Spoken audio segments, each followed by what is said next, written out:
আমার রাসূল 4 বছর ইসলামের দাওয়াত দিলেন। 4 বছর ইসলামের দাওয়াত দেওয়ার পরে ইসলামের মধ্যে আসলেন শুধুমাত্র কয়জন? 12 জন। এখন আল্লাহর নবী বললেন, মওলা 4 বছর দাওয়াত দেওয়ার পর মাত্র 12 জনকে ইসলামের জন্য দিলা, কোটি কোটি মানুষ ইসলাম থেকে বাহিরে আছে, আমি নবী এই অল্প মানুষ নিয়ে খুশি হতে পারলাম না।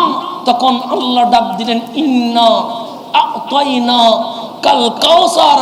হাবিব কেমনে খুশি না হবেন? আমি তো আপনাকে খুশি না করে রাখবো না। সবচেয়ে উম্মত বেশি আমি আল্লাহ আপনি নবীকে দিয়ে দিবেন। এটা আমি আল্লাহর ওয়াদা। আল্লাহর ওয়াদা হচ্ছে নবীর উম্মত কি হবে? বেশি হবে। এটা ওয়াদা কার? কাউসার মানে এখানে উম্মত কেউ, এখানে তাফসীর তো অনেক, কিন্তু আরেকটা তাফসীর হচ্ছে কাসরাতুল উম্মাহ, উম্মত অধিকতা লাভ করবে, এটা হচ্ছে একটা তাফসীর। তো এখন আসেন আল্লাহর হাবিব চোখের পানি ছেড়ে দিয়েছেন। আল্লাহ বলেন, হাবিব আপনি কাঁদবেন না, কারণ 12 জন যাদের কালাব, যাদের অন্তর রহমানের দরবারে পছন্দ হয়েছে, তাদেরই কবুল করেছি। এখন আল্লাহর নবী বললেন, মাওলা আমি তো আমার জন্য কখনো কিছুই চাইব না। রসুল কি নিজের জন্য কখনো কিছু চেয়েছে? রহমানের কাছে কিছুই চায় নাই। যতবার সিজদা দিয়েছেন, আম্মা জান হযরতে আমেনা বলছে, আমার ঘরে আসলো রহমতুল্লিল আলামিন, রাআইতু, আমি নিজের চোখে দেখেছি নূরা, একটা নূর আসলো, নূর এসেই সিজদাই পড়লো, কান লাগিয়ে দিলাম, আওয়াজ শুনছি, রব্বি হাবিলি উম্মতি। ওখানেও উম্মতের কথা বলছেন। আম্মা জান খাদিজাতুল কুবরা বলছে, 25তম বয়সে রহমতুল্লিল আলামিন আমার সংসারে রাত্রে সিজদায় লুটিয়ে আছে, সেখানেও আমি কান লাগাইয়া দিলাম, দেখলাম, শুনতে পেলাম উম্মতি উম্মতি। আম্মা জান আয়েশা বলছেন, আমি রাত্রে ঘুমাতে যেতাম, কিন্তু যখন মিডনাইট হইতো তখন দেখতাম ফাকামা রাসূলুল্লাহ সাল্লাল্লাহু আলাইহি ওয়াসাল্লাম, দয়াল নবী ঘুম থেকে উঠে যেতেন, এমন কিয়াম করতেন, এমন রুকু সিজদা করতেন, দয়াল নবীর পা মুবারক ফুলে যেত। ইভেন আমি শুনতাম পা রসুলকে বলছে, ইয়া রাসূলুল্লাহ সহ্য করতে পারছি না, কিন্তু আমি আয়েশা যখন কান লাগাইয়া দিতাম তখন শুনতাম উম্মতি উম্মতি। আমরা সাহাবায়ে কেরাম বলছি, উহুদের ময়দানে দয়াল নবীর দন্দন মুবারক শহীদ হয়ে গেল, খুনে পাক জোরে দাড়ি মুবারক ভিজিয়ে গেল। আমরা সাহাবীরা টেনশনে রসুলকে নিয়ে, আর রসুল 2 হাত তুলে বলছে, মাওলা তায়েফের জমিনে আমার শরীর থেকে রক্ত ঝরেছে, এতে আমার কোনো আপত্তি নাই, আমার দন্দন মোবারক শহীদ হয়েছে, এতে আমার কোনো চাওয়া পাওয়া নাই, আমার পিঠের উপর উটের ভুঁড়ি তুলে দিয়েছে, এতেও আমার কোনো চাওয়া পাওয়া নাই, কিন্তু মাওলা আমি একটা জিনিস চাই, আজ এই উহুদের ময়দানে রক্তে ভেজা হাত তুলে দিয়েছি, আমার উম্মতকে বিনা হিসেবে তুমি মাফ করে দিতে হবে। এটা রহমাতুল্লিল আলামিন, আপনার নবী আপনার জন্যই কেঁদেছে। রসুলটা আমার বললে ভালো লাগে, রসুল আমার বললে ভালো লাগে, যত বলবেন এটা আমার তখন ততই আপন হবে। কিন্তু রসুলকে আপনার করে নিলে বিপদ আছে। যদি বলেন হুজুর বিপদটা কীরকম, রসুলকে যদি আপনার করে নেন অনেক বিপদ আছে। কারণ যখন আমি বলবো তুমি আমার, তখন আপনার উপর আমার আধিপত্য বিস্তার হবে। আমি কখনো অপরিচিত মানুষকে হাত তুলবো না, কিন্তু আমার বাচ্চার উপর হাত তুলবো, কারণ ছেলেটা আমার। আমি অন্য কোনো মেয়েকে ডাক দিয়ে বলবো না, এই তুই ওইদিকে যাস না, কিন্তু আমার বউকে বলবো যেতে পারবা না, কারণ বউটা তো আমার। সুতরাং যেটা আমার হয়ে যায় সেটার উপর ক্ষমতা চলে, যেটা আমার হয়ে যায় সেটার উপর অধিকার চলে, যেটা আমার হয়ে যায় সেটার উপর অনেক কিছুই অধিকার প্রয়োগ করা যায়। সেই জন্য একজন সাহাবী আসলেন আমার নবীর দরবারে, এসে বললেন, আনা উহিব্বুক ইয়া রাসূলুল্লাহ। আমরা প্রেমের প্রস্তাব দিই, কখনো মেয়েকে, কখনো বন্ধুকে, কখনো বা উপরে কোনো লিডারকে মনোজয় করার জন্য বলি, লিডার ভালোবাসি আপনাকে। আমরা তো এরকম অসংখ্য মানুষকে ভালোবাসার প্রস্তাব নিয়ে মেসেজ করি, কিন্তু সাহাবী কোনো মানুষের কাছে যায় নাই, সাহাবী কোনো লিডারের কাছে যায় নাই, সাহাবী এসেছে রহমতুল্লিল আলামিনের দরবারে, বললেন, আনা আনা উহিব্বুক ইয়া রাসূলুল্লাহ, নবী রে আমি আপনাকে ভালোবাসি। কারণ ভালোবাসা জিনিসটা কিন্তু সহজ দেখলেও কঠিন বেশি। সেই জন্য রহমানকে যখন বলবেন প্রেম করব তোমার সাথে। রহমান বলে ইব্রাহিমকে দেখেছো, ইব্রাহিম আগুনে ঝাঁপ দিয়েছে। মুসাকে দেখেছো, মুসা তুরে সাইনায় উঠে গেছে। আরে প্রেম যখন করবা, প্রেমের পথগুলো কঠিন হয়, সেই জন্য প্রেমে পা দিতে 100 বার ভাবতে হবে। সাহাবী বললেন আনা উহিব্বুক, প্রেমের প্রস্তাব নিয়ে এসেছি নবীরে, আমি আপনাকে ভালোবাসি। আমার নবী বললেন ভেবে বলেছো, চিন্তা করে বলেছো? সাহাবী বললেন হ্যাঁ, রাতভর ভেবেছি। নবীরে বুকে আপনি ছাড়া অন্য কাউরে বসাইতে পারি নাই। আমার নবী বললেন আরেকটু ভেবে দেখো, যেহেতু ভালোবাসাই তুমি পা রাখবা। সাহাবী কিছুক্ষণ বসে রইলেন। আমার নবী অন্যান্য সাহাবীর সাথে কথা বললেন।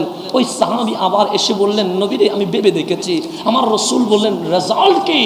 আমার মন বলছে আনা উহিব্বুকা ইয়া রাসূলুল্লাহ, নবীরে আমি তো আপনাকেই ভালোবাসি। আমার নবী বলছেন ভেবে বলো। ইয়া রাসূলুল্লাহ ভেবেই তো বললাম। আমার নবী বললেন আরেকটু সময় নাও না সাহাবী, ভালোবাসায় তাড়াহুড়া কিসের? তুমি যখন এদিক থেকে করবা, আমি তো এদিক থেকে করতে হবে, আরেকটু সময় নাও। সাহাবী আরো সময় নিলেন, আবার আসলেন। আমার নবী বললেন রেজাল্ট এসেছে? এসেছে। কি? আমি অনেক ভেবে দেখলাম, কিন্তু বক্ক শুধু একটাই কথা বলে আনা উহিব্বুকা ইয়া রাসূলুল্লাহ, নবীরে আমি তো আপনাকেই ভালোবাসি। আমার নবী বললেন আর ভাবতে হবে না, তুমি যখন ভালোবাসার সমুদ্রে ডুব দিয়েছো সাহাবী আমার, তোমাকে ফকিরি মিসকিনি দরিদ্রতা পেয়ে বসবে, এটার জন্য তুমি অপেক্ষা করো। কেন? নবীকে ভালোবেসেছো, দুনিয়াতে বাদশাহী চলবে না। নবীকে ভালোবেসেছো, দুনিয়াতে বাহাদুরি চলবে না। কেন? মুস্তাফার গোলাম দুনিয়াতে কষ্ট পাবে, কিন্তু আখিরাতে তো জান্নাতুল ফেরদৌস অপেক্ষা করবে। সেজন্য নবীর ভালোবাসার পথ বন্ধু বড় কঠিন হয়। নবীর ভালোবাসার পথের মধ্যে কোনো দুনিয়া থাকতে পারে না। রসুলের ভালোবাসার পিছনে কোনো স্বার্থ থাকতে পারে না। রসুলের ভালোবাসার পিছনে আপনার কোনো চাওয়া পাওয়ার হিসাব থাকতে পারে না।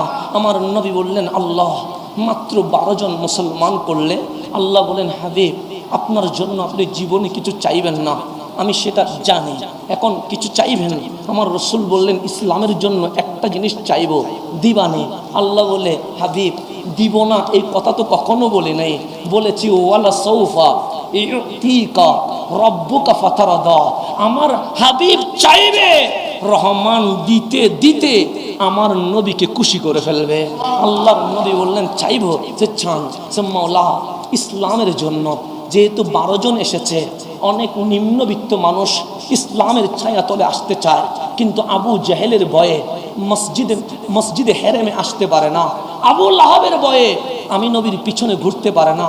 অনেক মধ্যবিত্ত মানুষ কোরআনের আলোতে নূরে নোরানি হয়ে নবীর কদমে আসতে চায়, কিন্তু এই মক্কার কাফেরগুলোর ভয়ে তারা আমার কাছে আসতে পারে না। যদি আসতে পারত তাহলে 12 জন কেন 12,000-এর উপর মানুষ মুসলিম হয়ে যেত। এখন আল্লাহ বলে হাবিব তাহলে কি করা যায়? আমি 2 থেকে 1 চাইব, 2 জনের নাম তোমার দরবারে প্রস্তাব করব, তোর মধ্যে তুমি একজন দিবা। ওই একজনের মাধ্যমে আমি নবী ইসলামের বিজয়ের পতাকা তুলে ফেলব। কয়জনের মাধ্যমে? সেই জন্য কোটি মানুষ লাগবে না ইসলামের বিজয়ের জন্য, লক্ষ মানুষ লাগবে না ইসলামের বিজয়ের জন্য, একজন মানুষ লাগবে। আল্লাহর নবী বললেন মাওলা আমি 2 জনের নাম তোমার দরবারে প্রস্তাব করব। 2 জন চাইলেই 2 জনই দিতেন, কিন্তু চাই নাই 2 জন, চাইছেন কয়জন?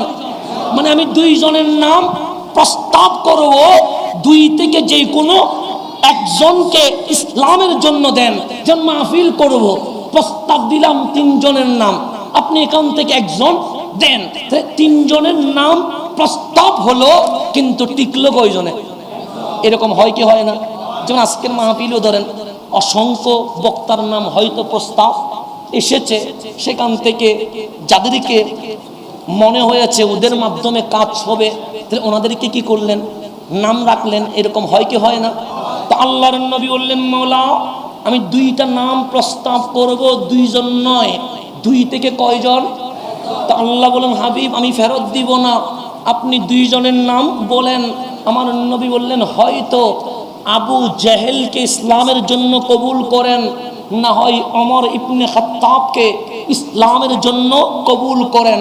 পেশ হইল নাম 2টা, হয়তো আবু জাহেল, না হয় ওমর ইবনুল খাত্তাব। আল্লাহ বলেন হাবিব শুনে গেছি। আবু জাহেলের নাম প্রস্তাব করলেন, ওমরের নাম প্রস্তাব করলেন। এখন দুইজন থেকে কি দুইজন রাখবো না একজন? আমার নবী বললেন শুধু কয়জন? একজন। আল্লাহ বলে দুইজনের নামই নিলাম, কিন্তু আমি ইসলামের জন্য ওমরকে কবুল করলাম। এখন প্রশ্ন হচ্ছে ওমরকে কেন কবুল করলেন? আবু জেহেলকে তো করা যায়। তো এখানে সিস্টেম হচ্ছে আবু জেহেল বয়সে মুরব্বী ছিল আর ওমর ইবনুল খাত্তাব বয়সে যুবক ছিল। এখন আল্লাহ এই ওমরের মাধ্যমে আপনাকে প্রস্তাব দিচ্ছে, আমাকে প্রস্তাব দিচ্ছে, যুবক তোমার দায়িত্ব সিনেমা হলে নয়, যুবক তোমার দায়িত্ব নাটকে নয়, যুবক তোমার দায়িত্ব কোনো ড্যান্সে নয়, যুবক তোমার দায়িত্ব কোনো বেহায়াপনায় নয়। আজকেও যদি ইসলামের বিজয়ের পতাকা তুলতে হয়, আমি ওমর ইবনুল খাত্তাবকে কবুল করে যুব সমাজকে মেসেজ দিয়ে গেলাম, যুব সমাজ যদি এক হয়ে নারায়ে তাকবীরের স্লোগান দেয়, খোদার কসম আজকেও ইসলামের বিজয় হওয়া সম্ভব হয়ে যাবে।